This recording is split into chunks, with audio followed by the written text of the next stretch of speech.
اللہ کے اس نیک بندے کی سٹوری سن کر آپ ضرور حیران ہو جائیں گے۔ یہ ہے لیبیا کا عامر، جنہوں نے کئی سالوں سے ارادہ رکھا تھا کہ میں حج پہ جاؤں گا اور پیسے جمع کر کے آخر کار ان کا ٹکٹ بھی ہو گیا۔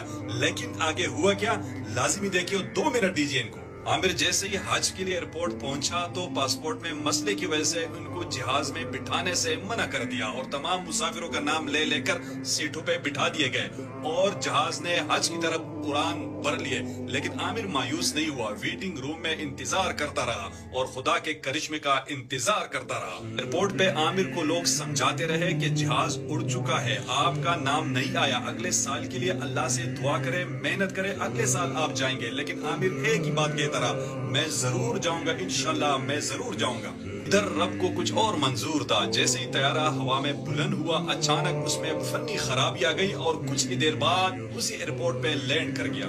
عامر کو جیسے ہی معلوم ہوا کہ جہاز لینڈ کر گیا اور ایئرپورٹ حکام نے ان کو بٹھانے کی اجازت طلب کی تو پائلٹ نے سیڑھیاں کھولنے سے انکار کر دیا۔ کچھ ہی دیر بعد فنی خرابی دور ہو کر جہاز ایک مرتبہ پھر فضا کی طرف بلند ہوا اور اس بار بھی عامر نہیں لے جا سکے۔ لیکن یہ مرد مومن نہ مایوس ہوا نہ گھر واپس چلا۔ حکام نے دوبارہ ان کو سمجھانے کی کوشش کی کہ اب ساری امیدیں ختم ہو گئی، اب آپ گھر چلے جائیں۔ لیکن اس بار ان کا جواب لبریز تھا، کہا کہ ان الطیارۃ لن تذهب بدونی وانہا ستعود، یہ جہاز میرے بغیر نہیں جائے گا، یہ پھر لوٹے گا۔